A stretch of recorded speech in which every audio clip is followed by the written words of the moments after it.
देखिए, आज का दिन लोकतंत्र के लिए, भारत के परिपक्व होते हुए लोकतंत्र के लिए सबसे बड़ा दिन है। और आज जिस उत्साह के साथ लोग मतदान के लिए निकले हैं, मैं पूरे विश्वास के साथ में कह सकता हूं कि आज मतदान का प्रतिशत निश्चित रूप से बहुत बढ़ेगा। भारतीय जनता पार्टी ने निरंतर विकसित भारत बनाने के संकल्प के साथ पिछले 10 साल में जिस तरह से माननीय प्रधानमंत्री नरेंद्र मोदी जी के नेतृत्व में एक तरफ जहां गरीब कल्याण की योजनाओं को संपूर्णता और समग्रता के साथ में उतारते हुए 25 करोड़ लोगों को गरीबी की रेखा से बाहर निकालने में सफलता प्राप्त की, वहीं दूसरी तरफ देश की सीमाओं को सुरक्षित करते हुए, देश को आर्थिक दृष्टिकोण से समृद्ध करते हुए देश की प्रतिष्ठा पूरे विश्व भर में पुनः स्थापित करने में कामयाबी हासिल की है। जहां एक तरफ 4 से 14 के बीच में देश अपना आत्मविश्वास खो करके एक कमजोर देश है, ऐसा मन में भाव उत्पन्न हो चुका था।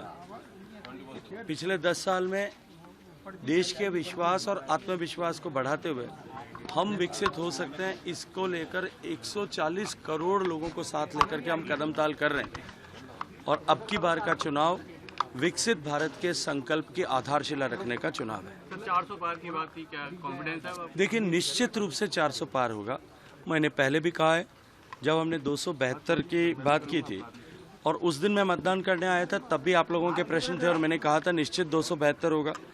2019 में जब हम मतदान करने आए थे, तब भी आपका प्रश्न था कि क्या 25 सीटें जीत पाएंगे और क्या जोधपुर की सीट आप जीत पाएंगे और क्या 300 के पार होगा। आपके सामने परिणाम तीनों जगह हुआ। इस बार भी ये निश्चित मान करके चलिए, जोधपुर हम प्रचंड बहुमत से जीतेंगे, राजस्थान की 25 सीटें जीतेंगे और देश में अब की बार 400 के पार होगा। देखिए, आज का दिन लोकतंत्र के लिए, भारत के परिपक्व होते हुए लोकतंत्र के लिए सबसे बड़ा दिन है। और आज जिस उत्साह के साथ लोग मतदान के लिए निकले हैं, मैं पूरे विश्वास के साथ में कह सकता हूं कि आज मतदान का प्रतिशत निश्चित रूप से बहुत बढ़ेगा। भारतीय जनता पार्टी ने निरंतर विकसित भारत बनाने के संकल्प के साथ पिछले 10 साल में जिस तरह से माननीय प्रधानमंत्री नरेंद्र मोदी जी के नेतृत्व में एक तरफ जहां गरीब कल्याण की योजनाओं को संपूर्णता और समग्रता के साथ में उतारते हुए 25 करोड़ लोगों को गरीबी की रेखा से बाहर निकालने में सफलता प्राप्त की, वहीं दूसरी तरफ देश की सीमाओं को सुरक्षित करते हुए, देश को आर्थिक दृष्टिकोण से समृद्ध करते हुए देश की प्रतिष्ठा पूरे विश्व भर में पुनः स्थापित करने में कामयाबी हासिल की है। जहां एक तरफ 4 से 14 के बीच में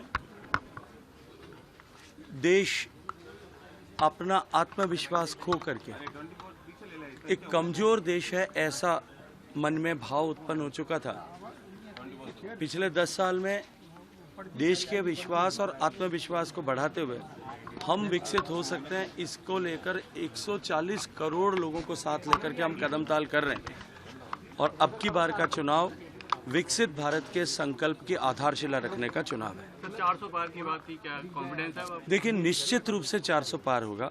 मैंने पहले भी कहा है, जब हमने 272 की बात की थी और उस दिन मैं मतदान करने आया था, तब भी आप लोगों के प्रश्न थे और मैंने कहा था निश्चित 272 होगा।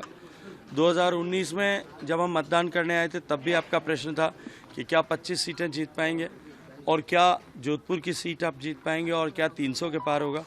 आपके सामने परिणाम तीनों जगह हुआ। इस बार भी ये निश्चित मान करके चलिए, जोधपुर हम प्रचंड बहुमत से जीतेंगे, राजस्थान की 25 सीटें जीतेंगे और देश में अब की बार 400 के पार होगा। अगर आप ये वीडियो YouTube पर देख रहे हैं तो हमारे चैनल को सब्सक्राइब करें और बेल आइकन को दबाना ना भूलें। अगर आप Facebook पर ये वीडियो देख रहे हैं तो हमारे पेज को लाइक करें।